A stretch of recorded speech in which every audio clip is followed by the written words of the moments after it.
This article is called Symbolically Muslim, and I am Bryce Johnson, I am DeAndre Campbell. and this is our presentation.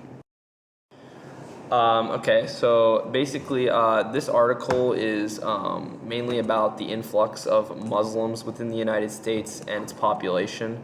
So there's been a significant growth, as well as a big growth of the Muslim faith worldwide and within the United States specifically. So while the Muslim faith is growing worldwide, it's also continuing to get much more popular on an American level, and it's about that effect on American society on a social level, because the United States is not primarily a Muslim faith nation. We are of many faiths, but the Muslim faith is a newfound and newly growing faith in the United States.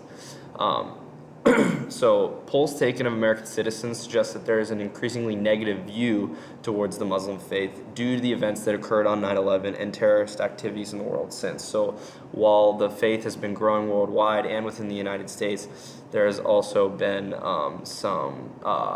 some events such as 9/11 when 3,000 Americans were killed, and multiple terrorist attacks since that many times have to do with radical Muslim terrorists. So that creates a negative view towards all Muslims due to the actions of few. The fear of potential terrorism is the main inhibitor of bigotry towards Muslims, according to the polls taken by the authors of this article. And the hypothesis of this article is that prejudice towards Muslims is positively associated with fear of another terrorist attack occurring in the future. Previous research is so basically the authors give example to a lot of different pieces of research that have to do with their current study, all over the place from 2001 through 2006, with all sorts of different studies, and they all involve the Muslim faith and the social practices of Americans. And their study is significantly different because it utilizes all of the previous studies' data that they collected, and they use all of that data to create implications and conclusions as to what they mean as a whole socially for the American people and their social practices. Previous research suggests that there is a significantly positive correlation between pronouncing one's Muslim faith and the suspicion of possible terrorist activity.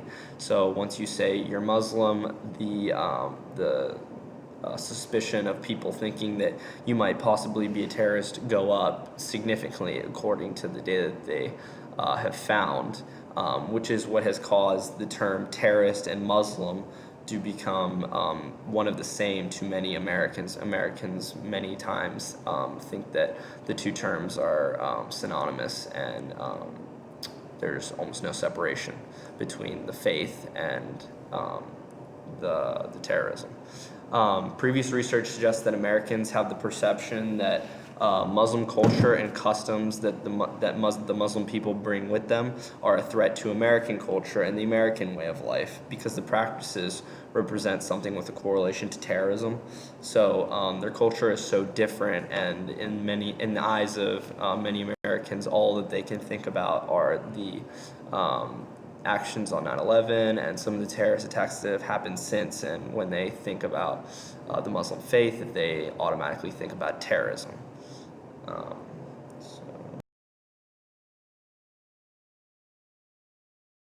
There are several things that you could use for data methods. They use a simple DV, IV, and they use control variables too, so they could have things to compare back to. The dependent variable that they decided to measure was the amount of prejudice against Muslims in the United States. So prejudice towards Muslims in the United States is measured by a scale derived from the sum score of about 7 different items. The independent variable is the thing that they decided to manipulate, and it's not the only thing that they decided to talk about. They used fear of terrorism. So they used fear of another terrorist attack is measured by the following question: how worried are you about another terrorist attack? And that's just one example of a question that they used. Nativist attitudes, they used you could agree or disagree to certain statements. So to measure nativist attitudes towards immigrants in the U.S., that's what they used. Some examples of those statements: these new groups are a threat to our traditional values. Nothing in other countries can beat the American way of life. Foreigners who came to live in America should give up their foreign ways and learn to be like other Americans. So for the control variables, the things they tried to keep the same to have things to compare back to. They use a lot of different socioeconomics and demographic controls. They use level of education. 1 would equal some college degree or higher, and 0 would equal otherwise. They also use age, which would obviously be in years. They use gender. 1 will equal female, 0 will equal male. And for the last one that they use race. 1 would equal white, and 0 would equal otherwise.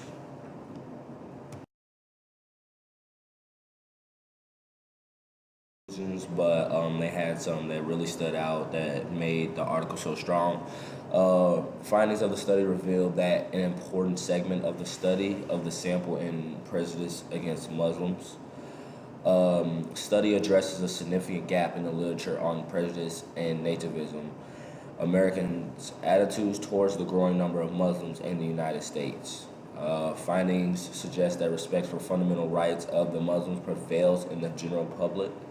Nativist attitudes are shown to be a key determinant of restrictive immigration policy preferences, and of course, for their overall fact that stood out the most and was their like hypothesis solver. Overall, study reveals that nativist attitudes and lack of conduct with Muslims appear to be the strongest predictors of respondents' prejudice towards Muslims.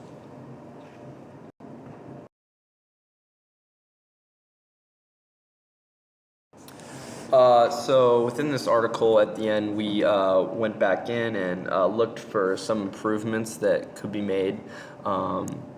And so one of the most key improvements that we saw right away was the fact that much more recent data would probably help the research become much more viable in the modern time, and much more have much more viability, because most of the data is from around 2001 to 2006, and while that it was a hotbed time for bigotry against Muslims due to attacks that had occurred recently in 2001, 2003, etc., and actions by the American military against the Middle East, which created a lot of clashes between Americans and Muslims.